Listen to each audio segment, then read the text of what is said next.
people of this country and we're under attack. They banning us, they cancel us for speaking the facts. If you man enough. This is the Patriots Prayer Podcast. It's a tremendous show, one of the greatest shows in the history of the world. This is Bryson Gray, and you are watching the Patriots Prayer. PPN, you're doing the right thing. On the Patriots Prayer Network. Thank you all. PPN on your bumper. I'm Tom McDonald. This is the Patriot Prayers Network.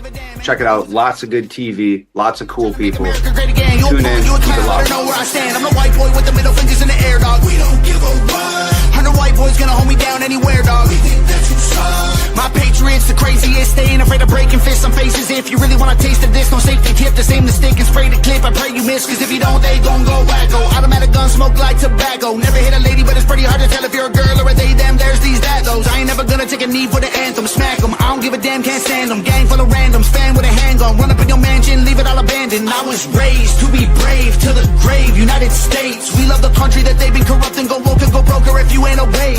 My people of this country and we're under attack. They banning us, they cancel us for speaking the facts. If you man enough, come stand with us, take USA back. And every time we pull up, all you're gonna see is American flags. American flags. American flags. And every time we pull up, all you...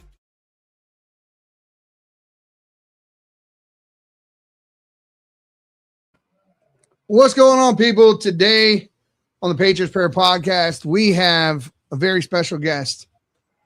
And what he had to endure under the Maduro regime, we're going to get into all that. He was held captive. And I'm going to have him tell you his story, but he went over and sent there by the military, fighting PTSD, getting counseling, doing this sort of thing. And while he was in the middle of all that, Maduro captured him and held him for 6 months. And the story that he has to tell is one that you definitely want to hear.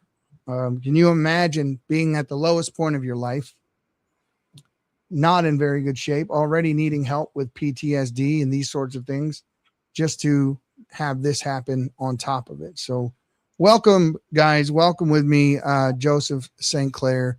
Welcome to the show, brother. How are you? I'm good. Thank you for having me. Definitely a surreal experience going through that and experiencing what happened in Venezuela firsthand, and then seeing that being the focal point of everything right now.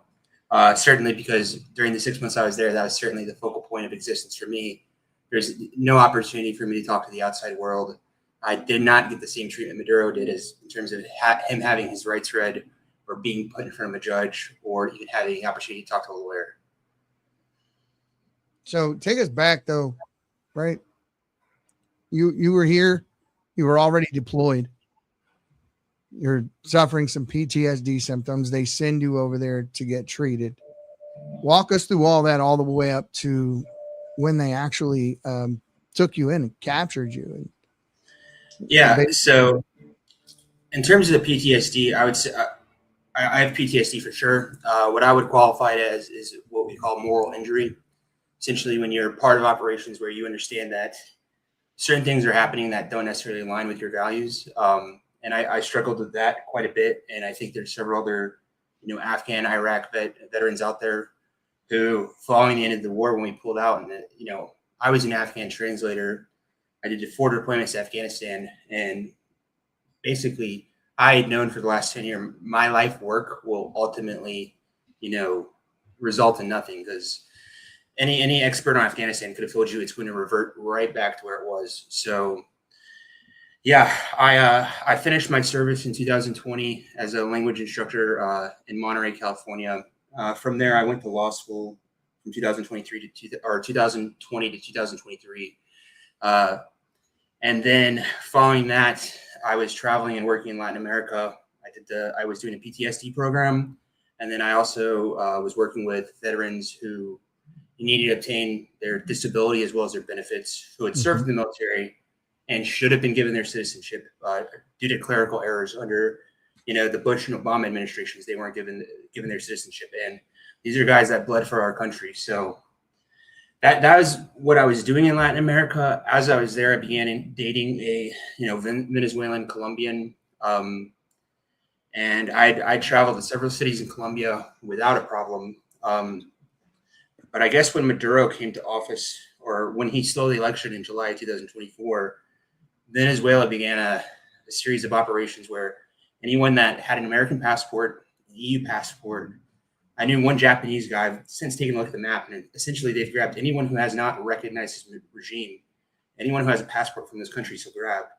He also grabbed people out of yachts and international waters, people refueling, which maritime law, you have the right to refuel. People out of private airplanes. There was a Swiss millionaire who was kidnapped and eventually ransomed. Others had been tricked into going to Venezuela. They were given, jobs working underneath the Venezuelan government. Yet when they showed up to work with the Venezuelan government, they were arrested at the airport. So we don't hear these types of things in the mainstream media. They're not being talked about in the mainstream media. In fact, most people are right now questioning whether or not Trump had legal authority to do it, but I don't see the same people questioning the tactics of the United States used back when we went and we got Manuel Noriega, which was no different than what we are facing right now. But to your point, I mean, the Biden administration struck targets in Yemen without congressional authorization for essentially the same reason as acting as a they're acting Obama as took out American targets when they were on Warawaki, American, and 2 innocent nephews. So it's selective memory, it's selective application of morality, and I think that most of us who have actually been in the real world and faced a life or death situation, we don't have the privilege or comfort to run through these machinations and manipulate the world. But when we encounter people who are doing that, we see through it. And that's exactly anyone who's supporting Maduro today, or even I'm not going to say question the legality of what occurred. I think that if they educated themselves, and that's one of the reasons I'm telling my story now, is to let people know what was going on. Because, it's one thing for us to take an offensive action against a country that's done nothing wrong against us. It's another thing if we're defending, American citizens and our ability to travel freely, and not be subject to, kidnapping and violence and, being disappeared. Yeah. Yeah. And lots of people were disappeared, but I digress. Back to you arrive there. Tell us about the day they actually arrested you and what was going through your mind and where were you at and how did this happen? So I was actually in Colombia. I was in the city of Cucuta. And being an Afghan translator, I did not learn Spanish. My time in Latin America, I had been picking up Spanish. My Spanish was probably better than 95% of Americans, but that area of Venezuela and Colombia, they speak, kind of a Creole language. But we were in a border town, and my ex at the time was going to enter Venezuela to visit their family. And essentially what happened was we were spotted by, I guess, proxy elements of Venezuela. They came up to us and attempted, like many Colombian officials, I guess they were looking for a bribe. The bribe turned into a robbery. Once they knew I was an American, they pulled a gun on me, got my passport. Then they opened my phone and went through all my device, like everything in my phone. But they searched the word Maduro. But they went through every one of my photos, and they found a photo from 10 years ago when I was in military uniform. So at that point, I knew I was kind of screwed. So we were taking. Was there a bounty or something, or they're trying to win bounty points, or what's the deal there? Well, I definitely know another guy that was there with me. He's a black guy, Haitian American named David Guillaume.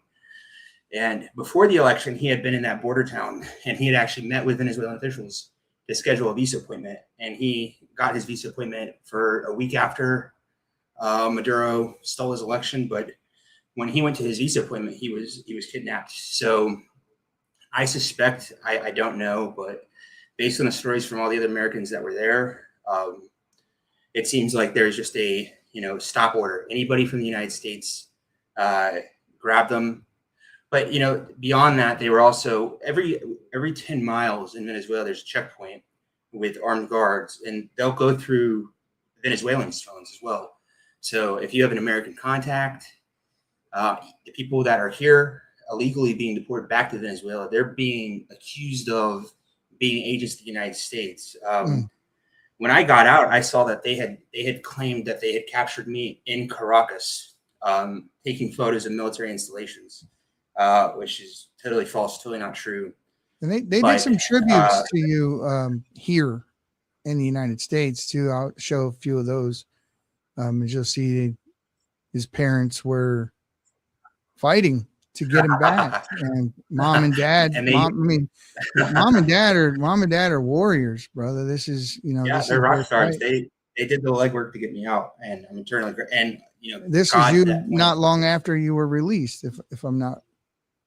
That was right when I started law school. So that's about 3-4 years ago now. So the photos they were using, as you can tell, they used my younger Air Force photos to garner more sympathy. So kudos to my parents, because they handled that like rock stars. I was only there for 6 months, but they made my dad the head of some agency, or I guess it's an NGO that fights for the rights of people who are detained. And he had been the head of it for a week, and I was released. So they made the joke, hey, you've got the shortest tenure in this position, because their media campaign was so effective. Mm-hmm. Yeah. Well, I mean, so now you're arrested, you're taken to a facility. You're questioned, I assume, extensively. Yeah. I mean, that started right away. I was being questioned about all facets of my life, and at 0 point did they have a translator that actually spoke English. So I'm not sure to what level they understood me. I wasn't understanding them entirely, but I was essentially hogtied with my ex, and we were driven in the back of an SUV 12 hours to Caracas to the headquarters. Really hogtied, like hands behind your back, tied together, feet tied together. Oh my God. Our feet were not tied together. What it was we were interlaced, like crossed over, essentially like this, opposite of one another. So we couldn't stand up or do anything. So position of hog tie without actually tying our feet together. But I don't know how else I would describe that. I'm sure it was still painful. No, yeah, and I've got my disability in my shoulder and my back from my time in the military service. So that was another thing too, is that immediately I wasn't so much afraid for my life. I was afraid for the person I was dating, because they were getting threatened quite a bit. And the other part of that is when they would threaten me, they'd say, hey, 2 to the chest, 1 to the head. If you even look left or right, I would intentionally look left and right and be like, do it. Like, do you really want to be the person who I'm the trophy prize? Are you going to kill me? No, you're going to be disappeared. Your family's going to be disappeared. And when your president comes asking, hey, what happened to the American? All your commanders are going to be fired too. So, to have that kind of wherewithal in a moment like that, you're being captured by a hostile regime. You're hogtied in the back of a truck. Your life is threatened, and you have enough wherewithal to understand how valuable you are to this regime as a prisoner. I don't think most people even think like that. So this is definitely goes to tell you have some experience as a soldier to even have those types of thoughts go through your head at this moment, that you're playing your cards well. I mean, most people are pissing their pants. Let's just be honest. This is not a good situation that you don't know for a fact you're going to get out of. So my ex was certainly panicking, because there's a couple opportunities right when they came up to us. I was ready to just bolt and get the hell out of there. And then another opportunity we had, which if I had been alone, I might have taken this opportunity. I think like 6 hours in the drive, they stop alongside the highway in the jungle, and they're just like, go to the bathroom. This is your only opportunity to go. So I thought at that point, hey, this is a jungle. But I also knew, okay, my odds are surviving in the jungle. They're going to catch me within 12. Like, I might get away now, but that's going to, what the punishment to me and the person I'm with is not going to be. So let me ask you a question that I'm sure a lot of people are thinking. There's a lot of treatment centers here in the United States. Why send you overseas for PTSD? Why would I chose to go. I got out of the Air Force right when the pandemic hit. I entered my terminal leave in February, and they shut down everything. All right. I wanted to go. I was looking, and they were paying for it, financing it. So, and I needed the treatment. So, and kudos to those services and centers that offer that, because I don't know if equality in the actual VA system. Unfortunately, I'm sure we all know the VA itself struggles to treat veterans effectively. A lot of red tape. They throw drugs. They'll characterize you in a certain manner. I worked in VA law for a couple of years, and I noticed certain veterans would be diagnosed clear when they have PTSD as borderline personality disorder or bipolar, just to deny them benefits. So I think many other vets seek treatment outside of VA wherever we can. A lot of people get that particular diagnosis, bipolar disorder, and to outwardly for a doctor to give you a diagnosis of chemical imbalance without ever testing you for anything has always been something that troubled me. Then we give people a bunch of medications to make them apathetic. Yep. And they don't feel guilt. They don't feel shame. They don't feel happy. They don't feel sad. They just exist. And then they do terrible things because they don't have a conscience while they're taking this medication. There's been a lot of instances of people taking MRIs or SAOs that act out and hurt people. And they were, misdiagnosed and given drugs they probably shouldn't have been given. It nobody should be given. But that's my fight. I've been through it. I understand it. As a kid, I was, diagnosed the same way. And as I got older, I realized, if I feel something, it's probably because I need to feel it. I need to work through it. Yeah. But you get to this facility, you get there finally. And where do they take you at this point when they pull you out? So first we were interrogated, and they figured out by this point, if they do anything to me, it's going to result in me not being cooperative on a basic level of them trying to move my body from location A to location B.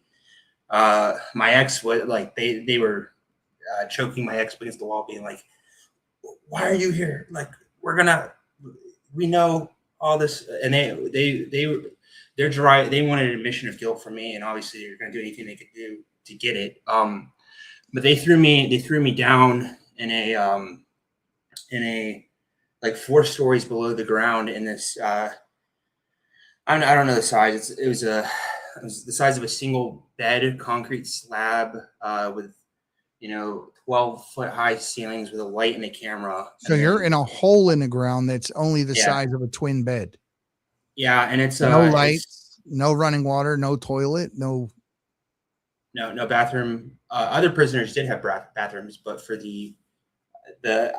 I was put there, a German guy was put there, a Romanian guy was put there. They put the foreigners there to soften them up. They gave me bottles to pee in. And the first night I was there, I was so bone chillingly cold that I tried to break out of the cell probably 4 or 5 times. And when they entered, I was like, if you don't bring me something to cover my body, because they had stripped me down, basically. It's part of human dignity. I had a shirt about this. I had a pretty much exact copy of this shirt while I was there, which they stole all of my stuff too. They stole all my property. Like I had, sentimental items that they stole. Sure. Insult to injury. But yes, freezing cold, bone chillingly cold the first night, to the point that I basically fist fought them until they brought me, some kind of fabric to cover my body. The next day they took me up, they polygraphed me, and about a polygraph, it's like they did it in Spanish. Yeah, it's not necessarily an exact science, especially when you get somebody who's already under a lot of pressure, a lot of stress already, to say that you're going to get a baseline reading to be able to tell whether or not someone's actually telling the truth under those conditions is pretty hard. And I've been polygraphed in the United States, but they didn't know what they're doing. They don't know what they're doing. It's all for show. It's intimidation. That's what they're doing it for. But yeah, then they put me down in that hole for 3 weeks straight, and I was next to this Russian guy. So they left you in a hole for 3 weeks. So yeah, and I mean, this is mind blowing. I've seen videos today of leftists on the street shaming Venezuelans who are celebrating. Like, shame on you for supporting the fact that we took out this maniacal dictator, and they're shaming people who are celebrating the takedown of this guy. Right? And the treatment I received was bad, but the treatment that I saw Colombians receive was worse. The treatments I saw the Venezuelans receive was even worse. And the treatment that a Venezuelan who had been to the United States got was infinitely worse. So, yeah, I mean, it's bad. I really couldn't talk to anybody there because nobody spoke English, but I only had the door too. I mean, we're here to talk. The treatment you received, you say Venezuelans who had been to the United States, they come back to their home country, they're treated infinitely worse. Tell us, I mean, how much infinitely worse? What does that actually mean? I mean, up to death. Let's be real, up to death. But before they kill you, they're going to make sure that they hold on to you long enough for you to suffer, because they like to make examples of people there. That's the name of the game for the Venezuelans. And in that entire prison system, the guards, the prisoners, they're all afraid to utter the name Maduro. They just curl their mustache when talking around him. But an example of the way one Venezuelan was treated. So while I was in this cell, they have this little hole where they would slip me my food, which was about 800 to 1,200 calories a day, subsistence. But at times, the guard would fall asleep, and I'd maybe get a word or two out to a person cat a corner, or the guy right next to me. He was a Russian guy who he'd been there for 3 months in the same conditions I was. And he had attempted to kill himself probably 4 or 5 times while I was there, just by slamming his head up against the concrete right next to me. But another guy that passed through, he was only there for maybe 12 hours. He was the CEO, from what I understood. Because sometimes the guards would come in, like, kind of taunt me, tell me what was going on around me, be like, who this guy is, who this guy is. But this guy had been operating, he'd gone to school in Switzerland, but he'd been operating their largest oil company, and it was U.S. infrastructure, but they had bought replacement parts from Russia, which failed. 30 people from this company were arrested and sentenced to 30 years. I only found this out later when I was sent to a secondary follow-on black site prison where a couple of those people had ended up. I don't know what happened to him. So black site prisons are, from my understanding, they're private prisons operated at the behest of the president of the country, where he keeps the people that he personally wants to keep an eye on. So they're clever. They're clever in how they do it, because they have government sanctioned entities like Sabine is their FBI, DGCM is their, like I said, NSA, CIA, but they employ the use of proxy forces. So people who are either former military or military adjacent that aren't in this, they're outside this chain of command, but they'll hand you off to these essentially unofficial government forces. The group that had me was called SESMOS, which is a division underneath DGCIM that was recently created. What are they called? And the prison, DGCIM. And I'll put it, I don't know, I could write it in the chat for you too. I can get it up here. Just wanted to take a look at them.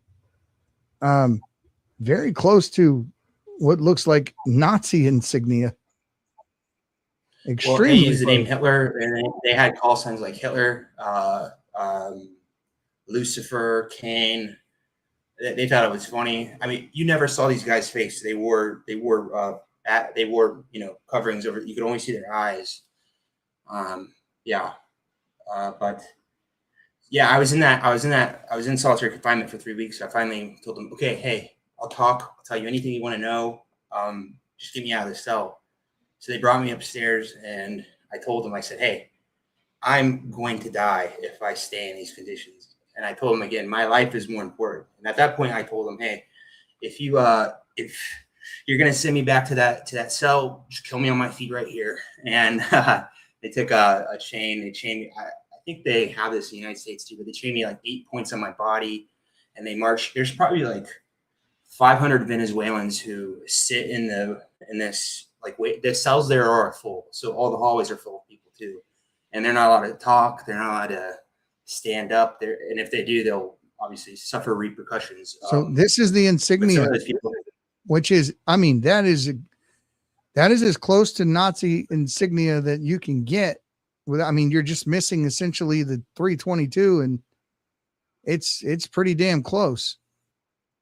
Yeah, and these guys they're trained by the Russians. I'm pretty sure they're trained by the Cubans as well. But I also know that they had in the prison there, they had a connection to a group called the Red Flag, Bandera Roja, because once I arrived onto that second follow-on prison, it's not like we had anything to do. We were just forced to sit on concrete in our cells in the cold and the hot and mosquitoes.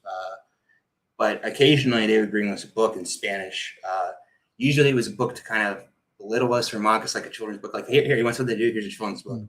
Other times it would be a book on communist China or the Trujillo dictatorship in the Dominican Republic, which talks about, hey, this is the level of torture and executions that occurred under these other communist regimes.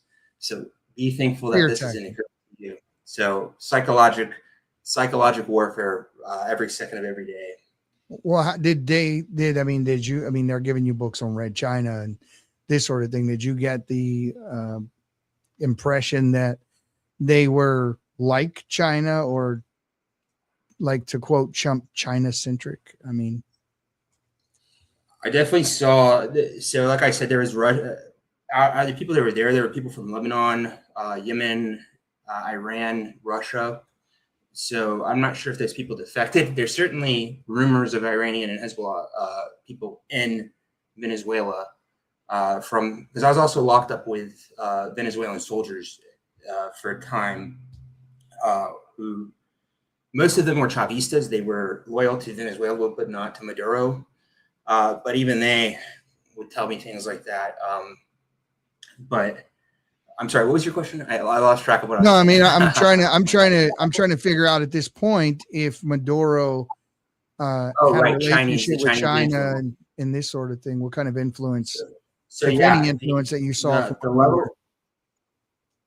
the level of Russian influence, I definitely didn't see much Russian influence where I was at, but I did know there was 0 Chinese nationals arrested or detained. Wrongfully detained is a fancy way of saying kidnapped. But all the equipment was Chinese supplied. So the cameras, the handcuffs they were using, all of the weaponry they had was Chinese. And then weirdly enough, shame on 511. I don't know if anybody wears 511 products, but they must have some kind of sponsorship deal with the radical wing of the Venezuelan communist sponsorship. Someone needs to tell them that. Yeah, I mean, sorry, I think we're wrong. You're in a private prison under Maduro's private prison. What are these cells like? I mean, what are the size? You were already in a hole that was the size of a twin bed. Now you're in this cell. What is the difference from where you were? Was it an upgrade at all, or? Honestly, it was an upgrade because it was an open air prison where only in the corners of the ceilings would you have windows, right? It's enough to get the cold air in and make things unbearable, but it's at least you can see the sky. Not enough like for you to really enjoy yourself or like get up there and escape or anything like that. But the cells were about the same size, but they were bunk beds. So you also had somebody in there with you. And then, so it's the size of a single bed with about half the walking space of a single bed to the left of it. And then behind that, there's a, kind of a square section with a hole in the ground and a PVC pipe where you go to the bathroom there. You also shower there and they collect rainwater and then they just open the valve and that's what you shower with. Very unsanitary. You shower out of the same PVC pipe that you have to use the restroom in? No. So there's a Okay. hole in the ground where you go to the restroom. The pipe is right above that. Oh, I got you. So they have a drain in the no center running of the room. water. Got you. Well, Right. I mean, Right you had a next to where you celly. You had a celly. Where was your celly from? I had a couple. When I first got there, so I staged my protest. They'd sent me to this prison. I got thrown in with this Jewish American guy, and he was a young guy who had married a Venezuelan wife, and he came to the country because they gave him a visa, and they said, "Hey, come work in the country." And then when he arrived, they grabbed him. But he was in pure panic. He had Tourette's. Really, really sad for the guy, but he was kept separate because prior to me arriving, while I was kept in solitary confinement, the Americans that were there had staged a protest and broken out of some of the cells, actually. And, so they had separated all the Americans. So I got put with this guy. The first day I was there, because I'd been in solitary confinement for so long, I was deadly ill. I was already vomiting. I already had what was probably dysentery. And I was with that guy for 3 or 4 days, but I was so sick that I was bedridden. The entire cell was drenched in sweat. And every time I tried to eat or drink anything, I would vomit it up. So they left me like that for 5 days. And it got to the point where our line of the corridor we were in started protesting because they're like, this guy's dying. Somebody needs to give him medical attention right now. And they brought me in, they gave me a shot, and then they sent me right back. And I ended up right back there 12 hours later. And I got so sick that I could not stand or walk for 11 days. And what they did was they chained me to a hospital bed on both sides. And they hooked me up to an IV, and I was begging. I was like, I need an antibiotic. I kept telling them over and over again, I need an antibiotic. I need an antibiotic. But the doctors would only come talk to me once a day just to make sure I was alive. And it wasn't getting through to them. I was like, I need an antibiotic. They're like, well, if you eat it, you're going to throw it up. And I was like, inject it into the bag. It'll get. And then when they did that, that was probably on the 5th or 6th day I was in the hospital. I immediately started recovering. And from there, they started refeeding me. They started feeding me bread, but I was in like liquid soup. And by the end of it, I was demanding to be sent back to a cell. I do not want to be in this hospital anymore. I cannot be chained to a bed on 2 sides for 24 hours. And I got sent back to the regular side of the prison. And the guy I had been roommates with, he had been moved to the new corridor I was at because essentially there were 6 real U.S. citizen, American-born individuals there. And they put us up in the highest section of the prison. And this is the only section that has cameras in it, so they can monitor us at all times. But they devoted, I guess, you'd have about a team of 9 guards per floor or per section, and they devoted an entire team just to the 6 of us because they were so worried about our ideas spreading, our mentality spreading. They would come through and they'd bang on the doors, every hour. They're making noise intentionally, trying to wake you up every couple of minutes. Even during the night, but they make you get up twice a day, once at 4 a.m. and once at 4 p.m. to come give your, I guess they want your passport number, social security number. I didn't do it once. I never did it. I would always just go. The only thing I would say is I'd say one word so they knew I was alive because they had, the prisoners there that conformed, they'd try to, kind of get the guards to give them more food by telling on other people, by doing everything they said. But on the American level, we would resist, we would humanize, we would try to, find common ground with them where we could, but at the same time, we weren't going to accept the same level of mistreatment or, act like we're slaves, which unfortunately, even the guards there have that kind of slave mentality. I mean, you have to have some misgivings at this point of what you're eating, what you're drinking, for fear of what they may be giving you.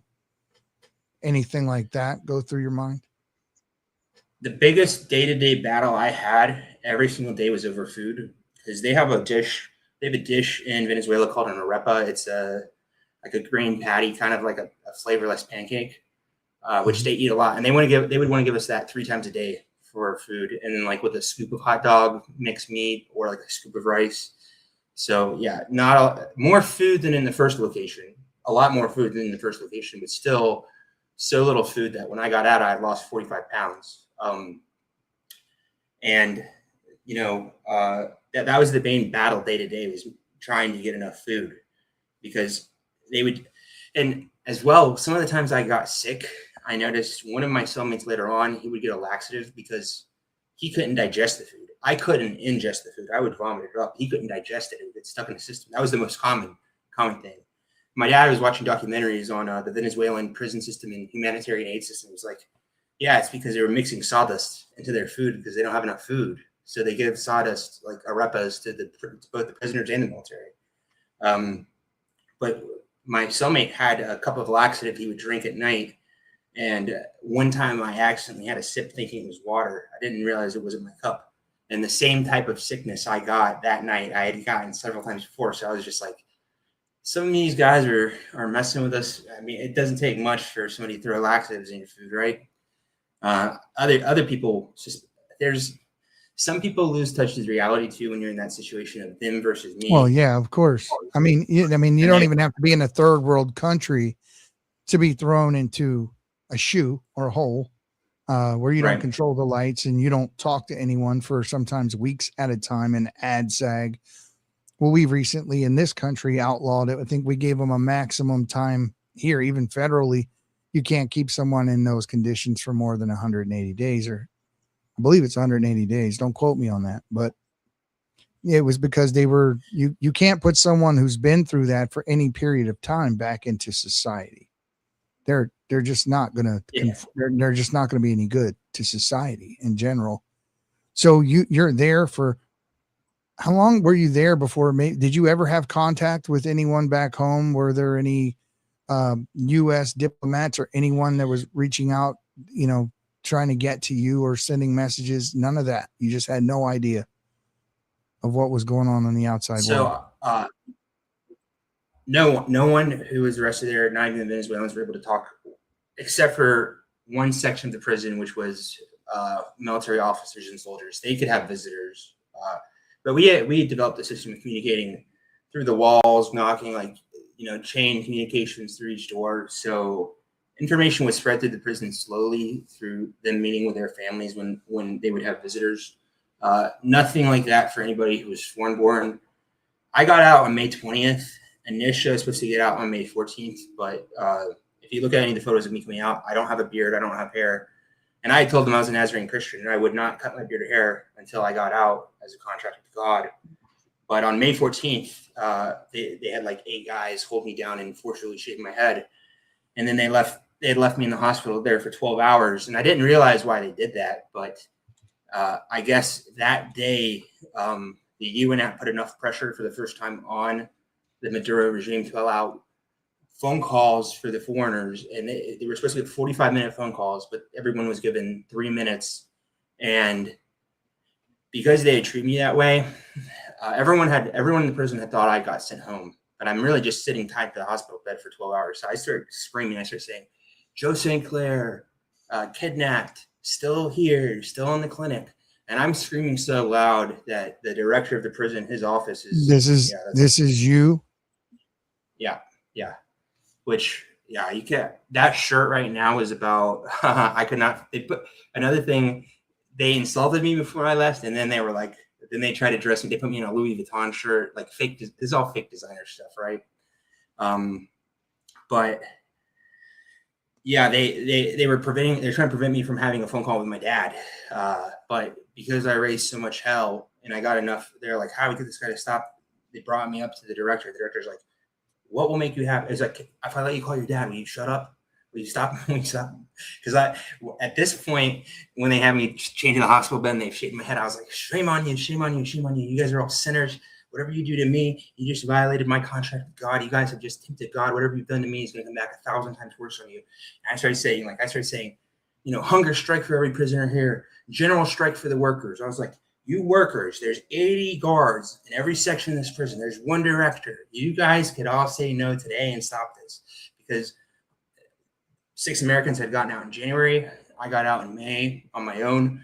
But I started telling these guys, I started saying, those 6 Americans knew exactly where we were. We're in Guatiri. There's a bridge here with a picture of Hugo Chavez. There's a picture of Che Guevara. If you don't think American satellites haven't been watching this position, seeing each one of you guys come in and out and recording your cell phones, this is the kind of stuff I was doing to them. But I started screaming at the medics too. I was like, unify. You guys are supposed to be socialists. You guys are supposed to be power to the people. You guys are slaves. I was like, you guys should rise up. And it was funny because they have, in the clinic, they have it's so many cameras. And I got 20 guards, all decked out of the gear watching me. And they look petrified because I look like a wild animal. But one of the doctors in the background, like he's out of sight of the camera and he's walking behind him. And I'm like saying, all of you guys unite. You guys should protest general strike. He lifts his hand up and he goes, yes, in support. So, it's fun. It is funny because human beings are human beings, right? In any situation. Yeah. So here's a news story that aired about your situation. And a U.S. Air Force veteran from Washington, wrongfully detained in Venezuela since November, has finally been released. Joseph St. Clair served 4 tours in Afghanistan as a language specialist. His parents say he traveled to Venezuela to seek treatment for PTSD. Following July's election there, he was one of several Americans detained and imprisoned over an alleged anti-government plot. In a statement, Washington Senator Maria Cantwell said, quote, "I'm thrilled Joe has been released and will be reunited with his family. His parents were relentless advocates for their son. I thank the Trump administration for working to secure his release." St. Clair and his family live in North Kitsap County. We don't know yet when he will be returned home. So Cantwell, I have a little side story about her. Cantwell is the only Democrat that actually stood up and clapped for DJ Daniel when Trump gave him the honorary Secret Service badge, and they all, famously just snubbed a 13-year-old kid with terminal cancer. And yet she was the only one who actually stood up. Yeah. Yeah. Kudos. I think we're lagging a little bit. Kudos to Cantwell and actually Senator Murray from Washington State, because I know they were one of the few Democrats to actually, call for my release. And my parents did that because at the time in the media, Abrego Garcia was the focal point of, look at this guy wrongfully detained. And let me throw one other thing out there regarding that Supermax prison in El Salvador. They would use that to mess with it. Be like, at least you're not in El Salvador. But you know what? The guys in El Salvador are getting phone calls out, right? Guys in El Salvador, there's cameras looking at what's occurring there. The worst things occur in secrecy. And we were held in secret. My name for 3 months while I was there was John Piamon. And they didn't even spell the word John right. They spelled Jhon. And every time they would they would be like, John Piamon. I'd be like, I would respond with, who is John Piamon? And up to the point of when I got released, as I was getting released, I could hear from the guard towers, because they obviously, it's very, very reinforced. I could hear somebody scream, "Who is John Piamon?" in Spanish. So it was a running joke because they knew once the other Americans were released, they gave me my real name back. But before those guys had gotten out of there, we were essentially disappeared. And, actually this operation started prior to the election, but I didn't see any news about it because there was virtually no news. And when I got out in May and I, kind of said my piece to, the State Department, they issued the highest level of advisory they've ever issued for a country, for Venezuela. So, yeah, it's definitely, there's hard points. Let me ask though, you have people you have 2 Democrats that had enough guts to openly make statements, congratulate you, even congratulate the Trump regime for the administration for their role in getting you out. What do you got to say about the fact that there's some things that are not so much right and left as they are right and wrong, and they're obvious, that you see a political climate in the country today where people are unwilling to take the side of right simply because the guy sitting in that seat may not be wearing their team colors, and it affects everybody. And it affected you obviously in the position that you were in, because there wasn't too much reporting on you. But there was, if you were who was the basketball player that they traded the Russian sociopath for Brittany Grimer.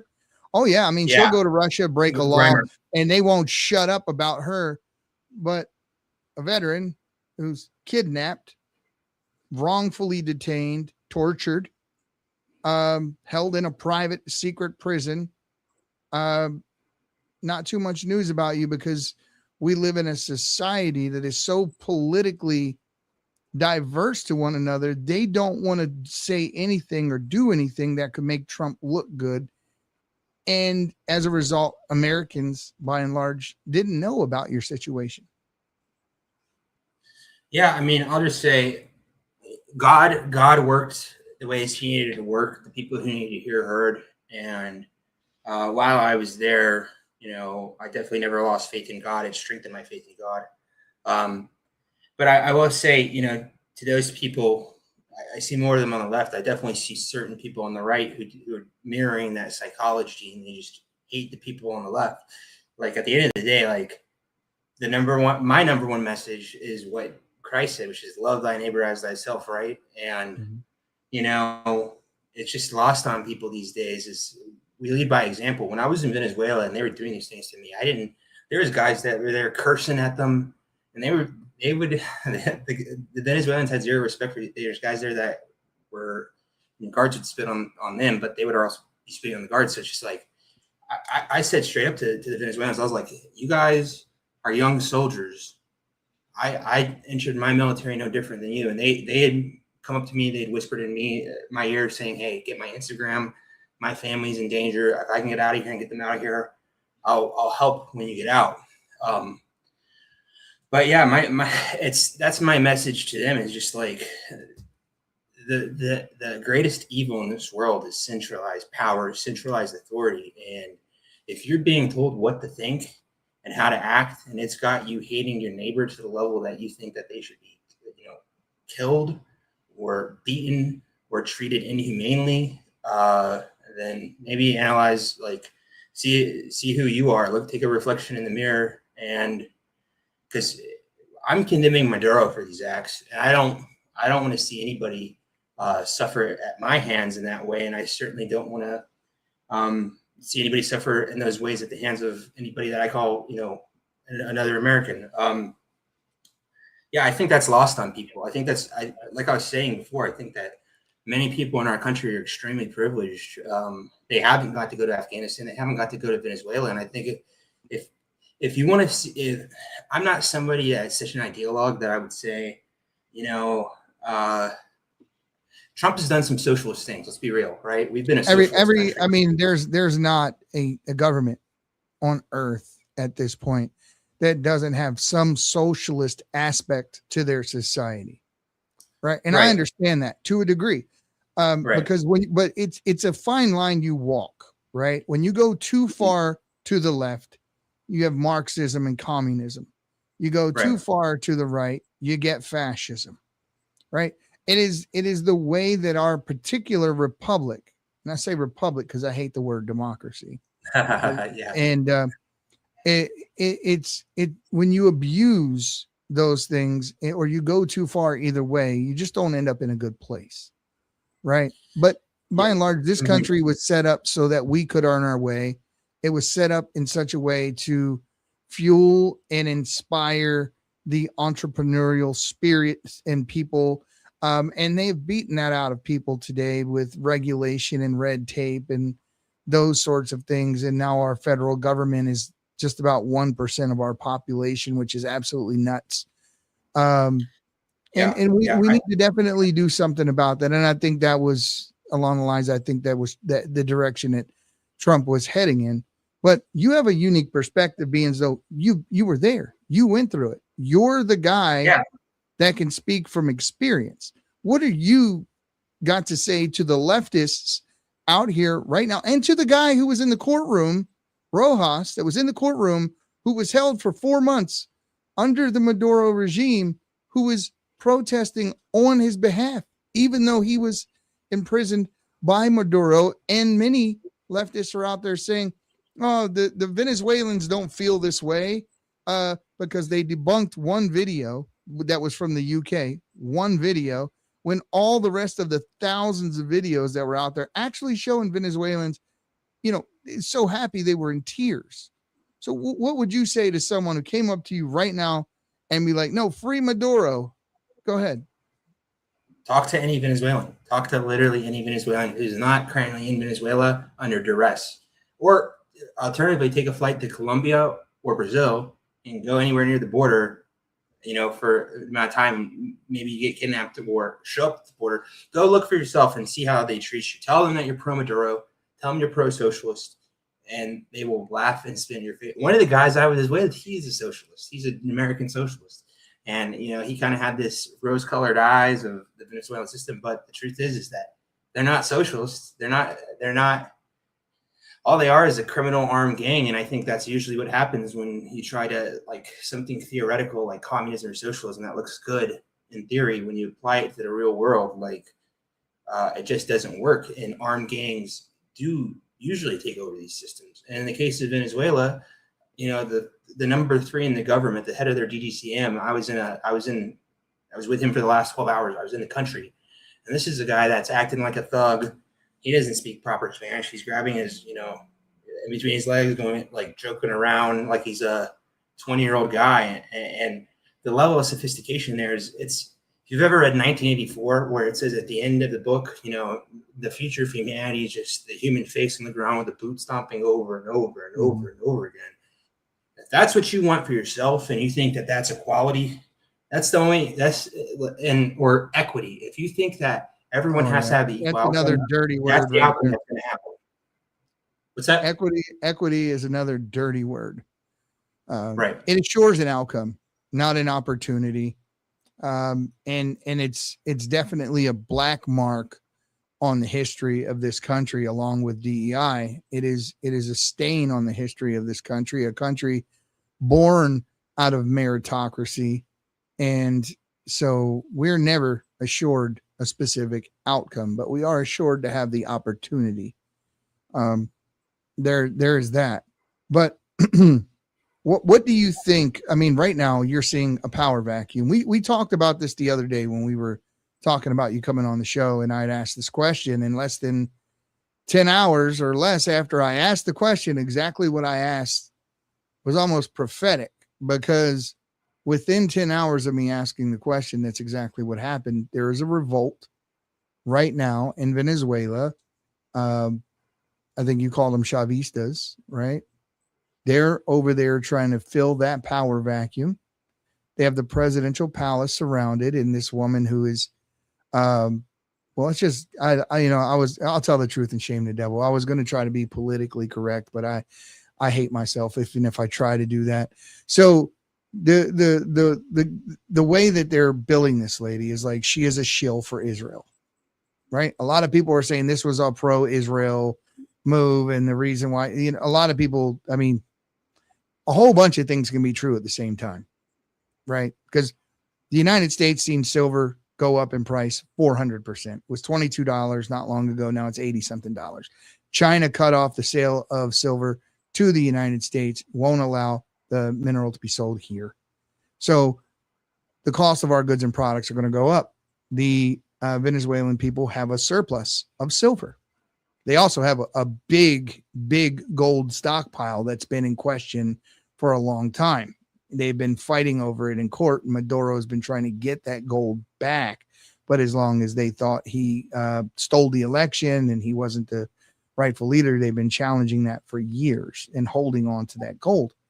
But Trump had a multifaceted amount of reasons that going in there is, on a lot of levels, America first. Even though people may think that, he went there and we should be taking care of and arresting Tim Walz and Ilhan Omar and the rest of it. I agree with you. I would love to see these people held to account for what they've done. As a matter of fact, there was a rumor floating around yesterday that Tim Walz had been arrested, and I immediately went to go fact check this, and I'm like, I'm hoping that they're right, and they weren't, but it felt good for a good 15 seconds before I saw that it wasn't true. But so the price of silver is going to come down. if we're able to strike a deal. Gold, oil, and so on and so forth are things that we absolutely need in this country to be able to continue to live our lives the way we do. So there was a lot of reasons, right? The least of which had anything to do with, in my opinion, Israel. And I'm not a fan. Everyone knows, anyone who follows me knows how I feel about Zionism. I think it's trash. And I think along those same lines as the talking points Charlie Kirk was reiterating prior to his assassination, questioning the fact that there are 2.5 million people being moved out of Gaza, ethnically cleansed. They turned the place into ash. And to quote Candace Owens, genocide is wrong no matter who does it. It's that simple. I'm not on any side. I'm not the guy you can put into a square. Oh, you're in this square, you're in that square. No, I'm not. I'm in the truth square. I'm not on your team, because the guy that I'm telling you did a good thing today, if he does a bad thing tomorrow, I'm going to sound exactly the opposite. Right? So yeah, you've seen all this. And so what is your opinion on how do we approach this geopolitical firestorm? Who are these people that are over there trying to overthrow the country? How important is it that the United States may have to go in again and settle this whole thing down? Or do we not, and let the natural course of things take over? I mean, how do we approach your opinion? I just want your thoughts on this. What do we do? So this is something I told to, the State Department negotiators when I came back. The example I would use is, they want me to sign a form. They want me to do something. You're not getting your food. You're not getting your medicine until you sign the form. I sign the form, then I don't get what I want. So they set an agreement. There are rules to war. There are rules to how you can treat prisoners of war, which is essentially what you were at this point, because you were held as an enemy combatant. So they broke all this. They treated me. They treated every American that was there as an enemy combatant. They treated Colombian farmers like combatants. They treated this Swiss guy who owned a discoteca in Geneva like a combatant, right? And I didn't really get to this part of the story, but after those guys left, they started putting us before military tribunals, right? But it wasn't an actual judge. It was a guy in uniform, and they would bring like 200 people in at a time, not just from our prison. It was at our prison that they were doing this, but they were bringing in, the wives and spouses, children and putting us all on trial at once. And the body of evidence they were using against us was, a real operation that occurred a couple of years ago with 2 Green Berets who attempted to enter Venezuela on speedboats with armed people. And these are the photos they're using against us. And they're also, there's an Italian duke there who owned coffee farms that they just grab. That's what they're doing. They know what they're doing, and they're taking people worth something. They're taking people worth something. Yeah, exactly. And they're also pretty clever. There's 2 Brazilians who got caught with the first group, but because they depend on Brazil economically, and literally those Brazilians were out within 2 days. But the people from Ukraine, there's a couple of Ukrainian guys there who ended up in Venezuela because obviously they didn't want to be drafted by Ukraine. Those guys are just I feel really bad for those guys because their government isn't negotiating. They're not even talking to Venezuela, and that's true for the Polish. That's true for kudos to the Czech Republic. They've done a great.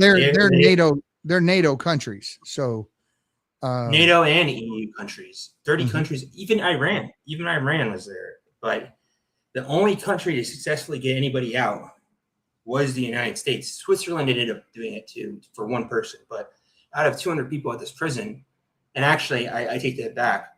In December, 30 Colombians were released after Petro came out in favor of Maduro over the issue of the boat strikes, right? Mm-hmm. So it's very much a system. It's transactional. It's hostage diplomacy. They know they don't have evidence against anybody. It's a giant joke to them. The judge laughed at, there's a Peruvian lawyer there. I studied law in the United States. They were asking, okay, what article of the Geneva Convention are we violating? Oh, Article 2. Ha, ha, ha, ha. Oh, you actually know that? We don't care. We don't follow that here. But they're not even following their own laws. one time they pulled us in and they said, everyone's being deported in 14 days. This is on Valentine's Day, actually. They do this stuff to mess with you. On Valentine's Day, they pulled us all up. They put us through this 10-hour process as us getting fingerprinted again, photos again. It's all proof of life, but they have us sign this form saying, you will be deported in the next 14 days. Why? Because now you're thinking, I'm getting out of here in 14 days. I've already been here 60 days. How people have been there 140 days. So now they got another thing to look forward to. 14th day comes and goes. They don't even come talk to you. There's no actual legal process. There's nothing official there. By the end of it, as they started getting more international pressure, again, that's partially thanks to my parents and to my case. They started doing things like when you got medicine, you had to be fingerprinted. Turns out they were supposed to be letting us outside once a week for 30 minutes. And they started doing that right at the end, right when I left, so I could get sun. They wanted me not to look as pale. Well, they knew you were getting ready to be released, and they didn't want to look like you had been tortured or treated harshly. The entire time I was there, I was riddled in bug bites. I don't know what it is. They like white meat. I was getting eaten a lot more than anybody, but constantly riddled in bug bites. But, you know, when they started realizing, oh, he's probably getting out of here, they started bringing me like this bug repellent, gasoline bug repellent. They're acting like they're doing me a favor. Like, sure, don't tell anybody, this is just for you.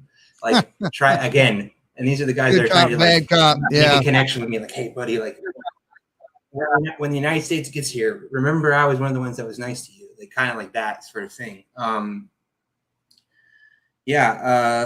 But just zero respect for basic law. I mean, I could tell you about the beatings I saw people receive. I know one guy that got shot in the leg because he tried to get, he was actually a DGCM officer. This is the only way I think most Americans will actually hear you. Unfortunately, it takes the ugly truth.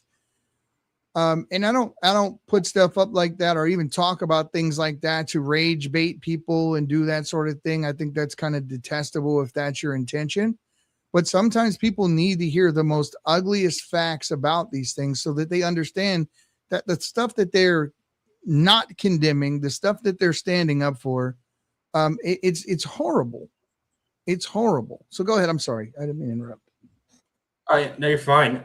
Actually, the 1 year anniversary of when I arrived in quote unquote Gringolandia with the other Americans was January 3rd. So I had 28 days with them before they were released. There was one other guy that was held with me, and he was an active duty Navy SEAL who had a Venezuelan girlfriend. He was traveling with his Mexican passport in Venezuela. So he got his cases, different than my cases. And they definitely treated him far worse than they treated me or anybody else. But talk about some of those instances of what you're talking about. What type of torture did you witness? So like on it's honestly too many cases of people getting the mess beat out of them. But on January 6th, there was a group of Arabs there, and they don't have translators for these guys. These guys have no idea what's going on. They're just going, Bismillah Rahman Rahim. And I had studied Arabic while I was in the Air Force, so I could speak to them a little bit. Every now and then I get pulled out to translate them when they're trying to do their proof of life stuff. One of the guys tried to hang himself. They had given us bed sheets to cover ourselves from the mosquitoes and cover ourselves at night because it was so cold. Okay. They ripped those out of there on January 6th. And then every hour the guards would come by and be like, your sheets are getting clean. They'll be here in an hour. We as Americans, we're not sleeping in the cold. We're not going to get eaten alive by mosquitoes. You need to bring our sheets back. The sheets never came back. The entire 6 months I was there. They did it the first month. Never came back. But what do you think that was about?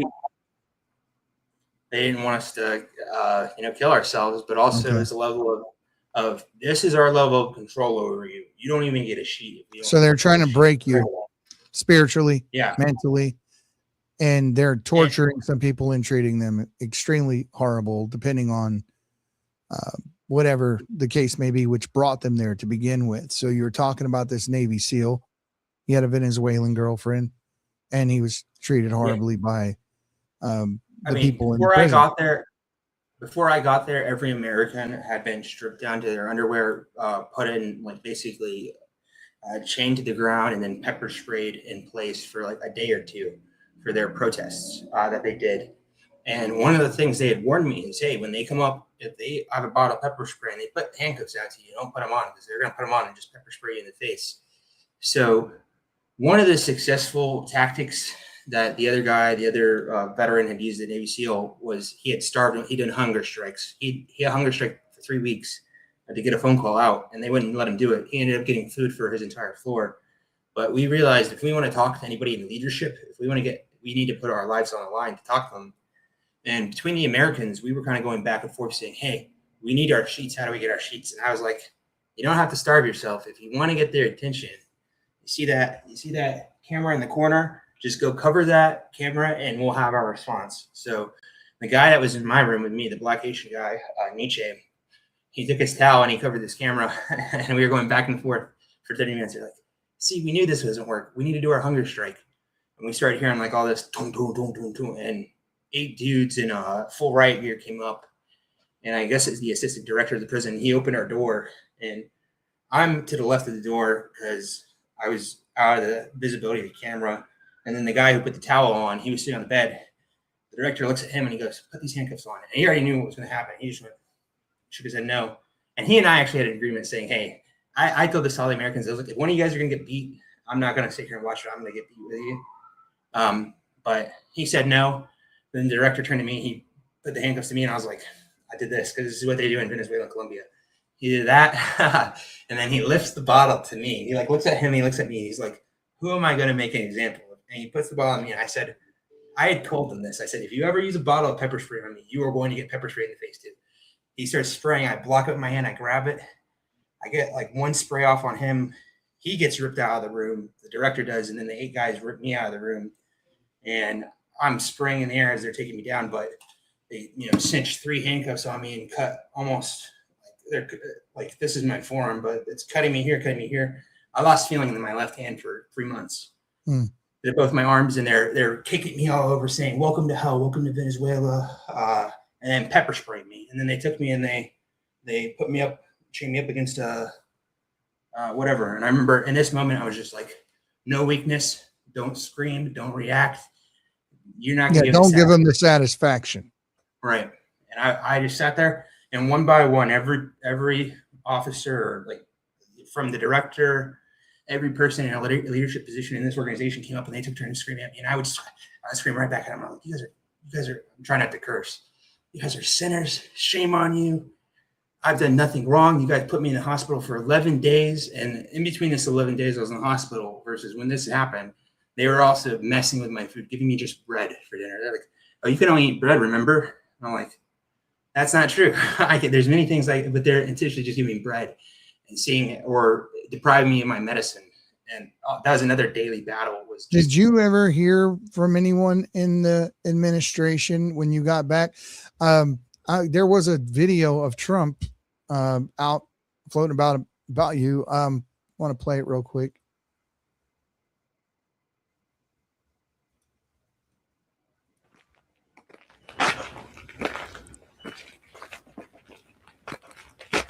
Thank you very much. So beautiful. Look at that. Be careful. It could be a little bit slippery. You don't want to slip it. Be careful. Yeah, that would be it. That would be good.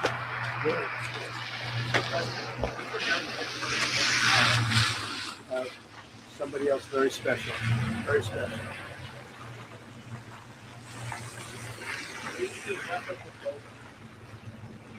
Very fair. Very, very fair. Is it a Russian prisoner? We're going to announce it tomorrow. But very fair.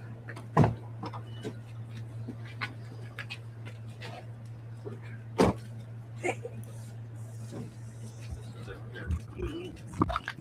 President, why did you not use the government plane to go pick up Clair?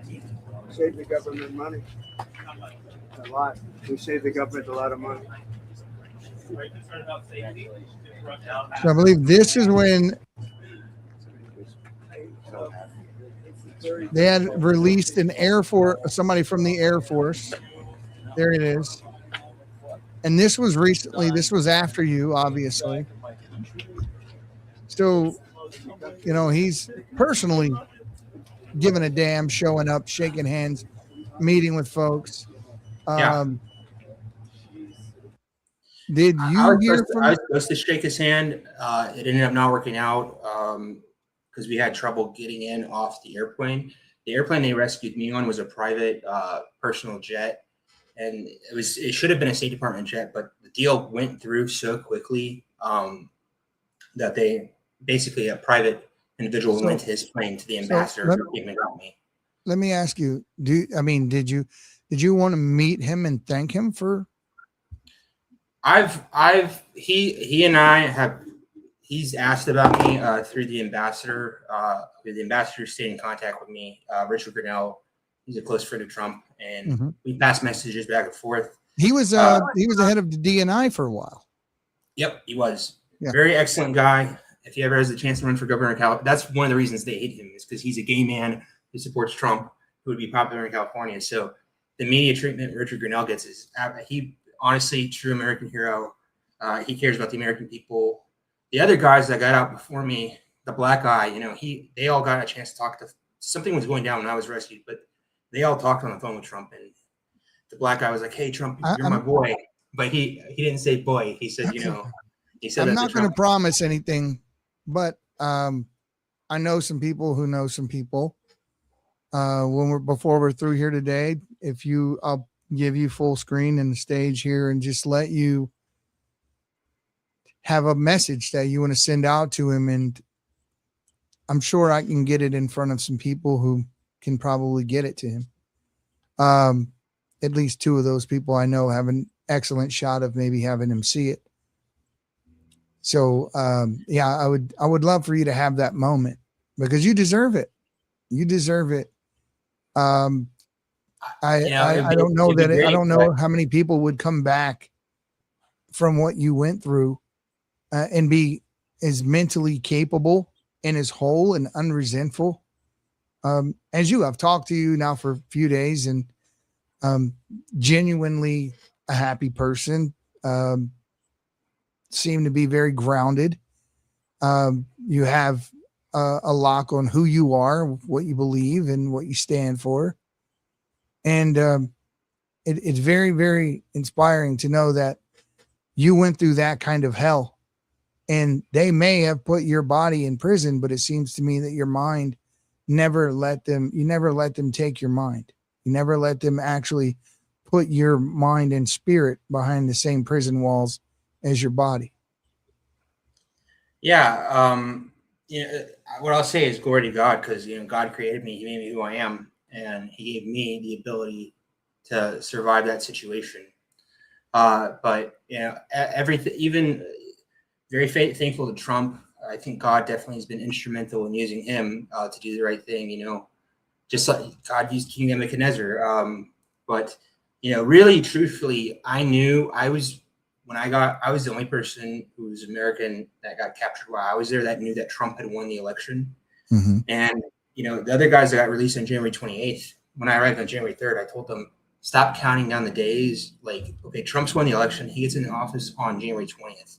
You guys are torturing yourself, asking, like, are we going to get out of here today? Are we going to get out of here today? It's like, it's sad to know that you had no faith in the previous administration to even give a damn about getting you out. And the only time there was any spark of hope is when the administration changed. That should also say a lot to people. One thing that I never was clear on is if this was like a psyop against me. But at one point when they were driving me to this second prison, they had salsa music playing on the radio. It was about an hour drive. I could feel I was going up the mountains, but it cut. And it was a broadcast, and it was like in Spanish. It said, and this would have been the first week of December. This is a message from Joe Biden to the troops of Venezuela. Your president has illegally stolen the election.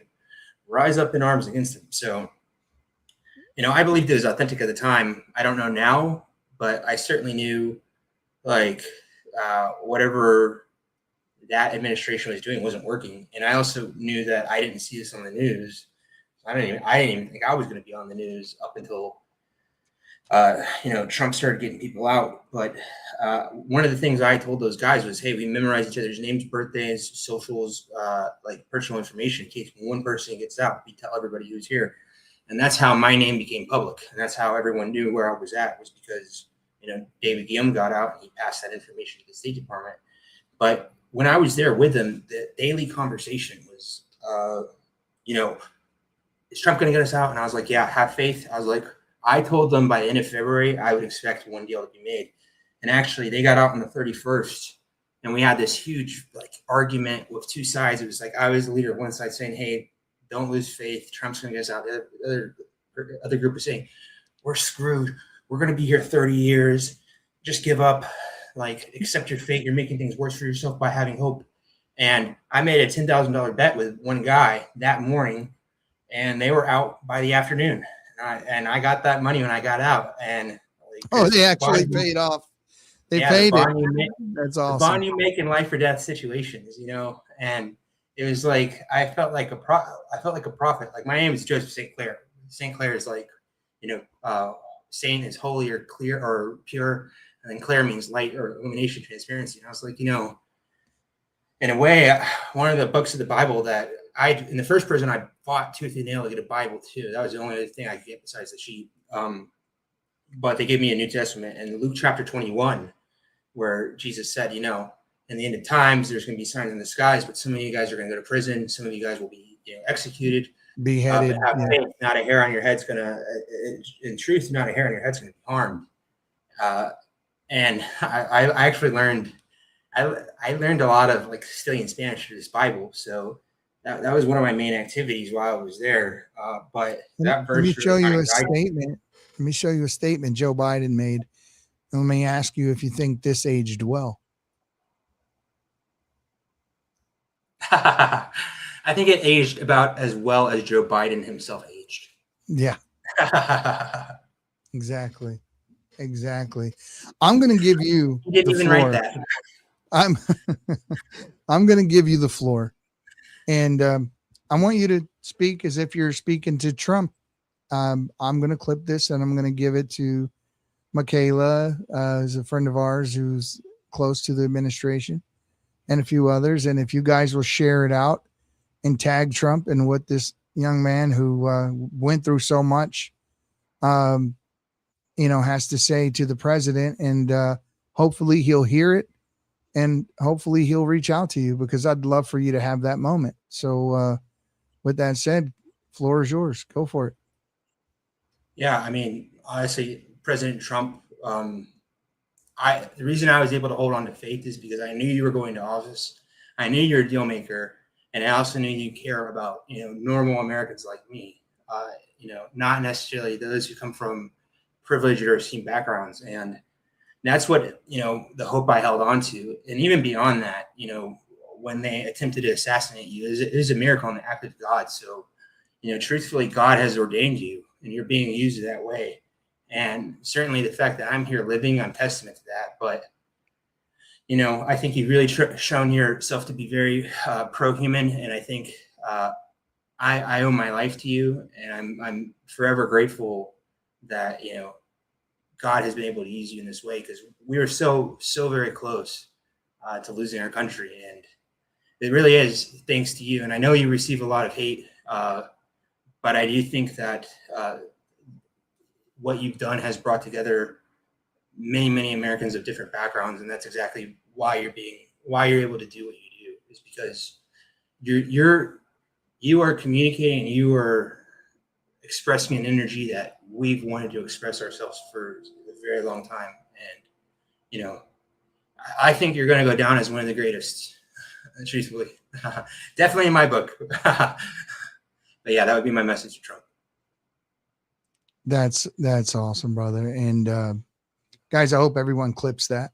I hope everybody clips that. If you didn't clip it, go back and grab the clip. I'm giving you full permission. Make as much content as you want off of that. Thank you for taking the time. For people who don't know, Joe is also a part of the Patriots Prayer Network, and he will be a fixture on the Patriots Prayer Network from this point forward. And we're happy to have you. We're happy to be able to give you a voice. Maurice and myself have made it our mission to take patriots that have something to say and give them a platform to be able to say it.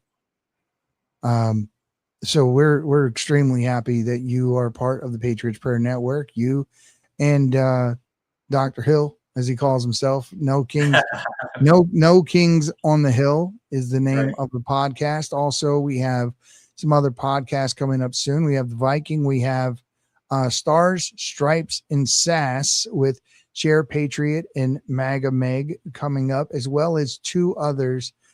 So the Patriot Prayer Network is growing. And guys, listen, if you want to catch the Patriot Prayer Network unfiltered, obviously you can do that consistently on X, Rumble, YouTube sometimes as well.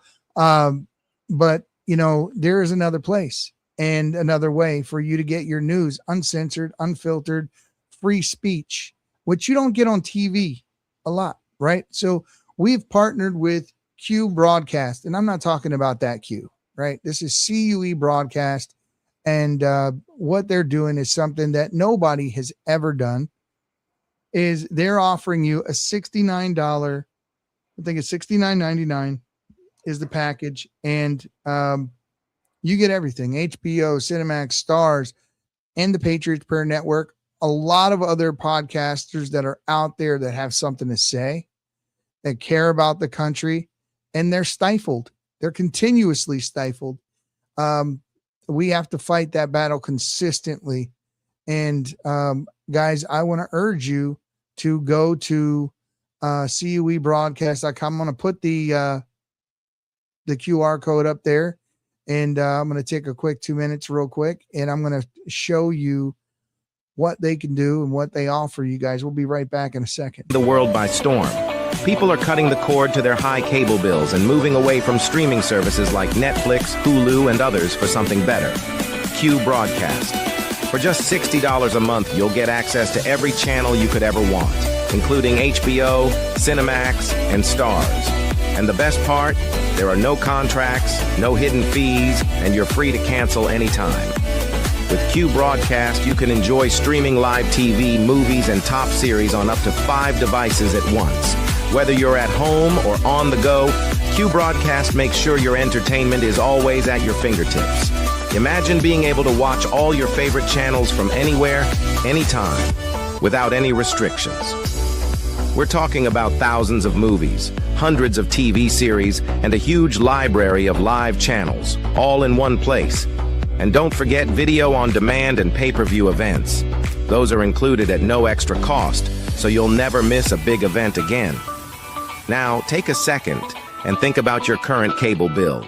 You're probably paying anywhere between $100 and $300 every month, locked into long-term contracts and hit with surprise rate increases.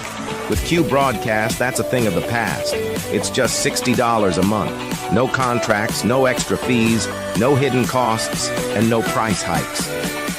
Why juggle multiple subscriptions like Netflix, Hulu, and cable when Q Broadcast gives you everything you need in one convenient package? People everywhere are switching to Q Broadcast, saving money and getting more content than ever before. So, what are you waiting for? Click the link in the description and sign up for Q Broadcast today. Just $60 a month, no contracts, no hidden fees. It's time to take control of your entertainment and start streaming smarter. So we want to say thank you to Q Broadcast for partnering with us and giving us a voice on their network, along with partnering with many other such podcasters that have something to say and they have the truth they want to tell, and they are fighting for something, and it's just happy to have a home and a place where we can actually do that, guys. And if you're paying $200-300 a month for TV, like most people are, you got a Hulu, a Netflix, a DirecTV, or whatever else that you got, and you add that all up with your NFL subscription, then it can be pretty pricey. You get all of that on Q. You don't have to worry about paying separate fees. It's one fee and you get all of it. So it's the easiest way we got right now. If you want to put another extra $150 or so in your pocket each month, go sign up for Q Broadcast, and you can get that. It's actually in the bio on my X page. It's in the bio on my TikTok page. It is everywhere.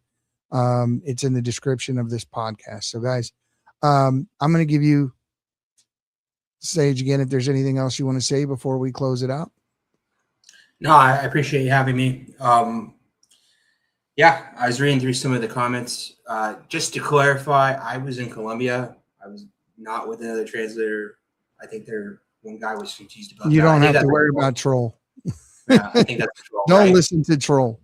Yeah, Troll's aptly named Troll for a reason. He has never met anyone he agrees with or likes or thinks that he tells the truth. The problem is he stepped over the line a bit in that particular one, so I muted him. I've never had to do that before, but this time around I did because there's a line and he crossed it. But yeah, my last message to everyone is, I got out safely, but just realize that, there are forces out there that hate us. They really, truthfully hate us, hate you, hate me, purely because you are from the United States. They don't care if you support socialism. They don't care if you're a Democrat. They don't care if you protest in favor of Maduro. They want nothing more than either to enslave or destroy you. They want power and dominion over you. And, it really is telling that we were able to do this in such a quick amount of time, go in and get this guy, because we've had this ability to do this for like the last 20, 30 years. Mm-hmm. And we've shown great restraint. And unfortunately, in the face of our goodwill, it's enabled these actors to start engaging in these types of tactics. So, again, whether you love or hate Trump, he's really doing what's best for you, even while you're cheering against him. And I just, so Pizza Bagel sent you a message. It's right there on the screen. I appreciate that. Yeah, thank you, Pizza Bagel. Yeah, and to the audience, yeah. If you guys have any questions, Eddie can get through to me. I encourage you guys to go watch our podcast, Kings in the Hill. We came up with that because obviously the left, we don't want kings in America, sure. And they co-opted it. So we co-opted it back. So yeah, well, they don't want kings, but they have their nominee who didn't even run in a primary. She got selected. Democracy. Yeah, and they have the super delegates as well. So I don't know how there's no, I'm not a huge fan of the Republican Party, but at least at the end of the day, there's still. Well, I'm not a fan of the Republican Party for a different reason. It's not that I disagree with their morality. It's that I don't see the action behind the statements. You make all these bold statements about doing something, do it. Yeah. And is, when you're talking about ICE going into Chicago, California, Minnesota, wherever you're sending them, it's like a little bit here, a little bit there. No, I encourage Trump, and I stand with this. Put the National Guard in every city right now, every single one, all at once. Do one giant sweep and be done with it. Don't piecemeal it out, because what I'm afraid of is we end up with we'll lose the majority in the second half, and he's not going to be able to get half as much done. I mean, he's already facing uphill battles from low-level federal court judges consistently issuing injunctions for doing the same thing that Clinton and Obama did, and even Biden did, and they did nothing, but it just happens to be Trump doing it. So, we have to get these people out of our country and out of positions of power who absolutely feel like they're losing when America wins. I think that is the biggest indicator that we have a problem here, and we have to fix the culture. And the culture is not going to get fixed if the people of America in America hate America. I mean, it's as clear as that. There's so many things that we have here, so many rights, so many privileges, so many freedoms that you don't have in other countries. And other countries would absolutely trade places with you in a heartbeat to have half as much as you have. And now Trump is going after Greenland. I mean, I'm sure you saw the message, but I say this to you guys, right? Listen up, Patriots, because America needs to take Greenland right now. It's Manifest Destiny 2.0. We're talking prime real estate, massive ice sheets, melting gold mines, all kinds of rare earth minerals, oil, fishing spots that'll make our economy roar like a damn V8 engine on steroids. Why let Denmark hog it? and they're treating the people badly in that country. They've had their turn, they've had their time, but it's time for the Stars and Stripes to wave over a frozen frontier. Imagine the U.S. military and their bases dotting the Arctic, shutting down Russian subs and Chinese spies before they can ever blink. No more commie creeps circling in our backyard. We'll own the North Pole and Santa. He's American now, guys, you know, delivering freedom fries, right, to every igloo and climate change. We're the heroes saving the American innovation, turning glaciers into green energy hubs while the world watches in awe. This is not colonialism. This is American exceptionalism from sea to shining sea, literally. And now the icy fjords of the eagle soaring, burger grilling, and volcanic vents of zero apologies with, and I don't know who's with me. I mean, I think that the people of Greenland have spoken about this very plainly. They are more than okay with it. More than okay with it. And it's a great strategic place for the United States to continue to keep us safe and secure as the world around us crumbles and our enemies are emboldened. I'm okay with it. I say Canada's next. Why not? They don't even use 90% of it. I fear what would happen if Canadians got the right to vote. You know. Well, they lost everything. They lost their gun rights. They lost freedom of speech. They can't even post freely on the internet without getting arrested. Now I've seen a pastor get arrested up there for somebody in the UK filed a police report against a pastor in Canada who got arrested outside of his church. We were one election away from that happening to us. One election. And that's sad. And we almost had it. Yeah. We almost had it. Kamala said she wanted to go into every home of every gun-owning American without a warrant and inspect your weapons and make sure you are being responsible. And she told Elon Musk if he doesn't start policing his platform, she'll do it for him. And then she kicked the person out of her rally for saying Christ is king. So she denounced Christ on national TV for everyone to hear. The left are a godless bunch of people that have no standards. I say it all the time. If you stand for something, they won't stand for it. That's it. They have no platform. They're the anti-everything, right? Name one thing they're for, right? They're not for anything. They're just against things. And that's their whole platform. Trump bad. Republicans bad. You know, shut down free speech, shut down Second Amendment rights, kicking the president off of Twitter. Just amazing amounts of absolute, you know, for lack of a better terms, like dictatorship light, creating an intelligence letter saying that the laptop was Russian disinformation and then having 52 intelligence agents sign it. And they didn't even write the letter. The Biden administration wrote the letter and all this stuff came out. And then all we want to see at this point is some accountability. And now, Nick, did you see that Tim Walz retracted his idea that he's no longer going to drop out. Now he's like, screw it, I'm in here and I'm not leaving. Like VD, like you got me for life.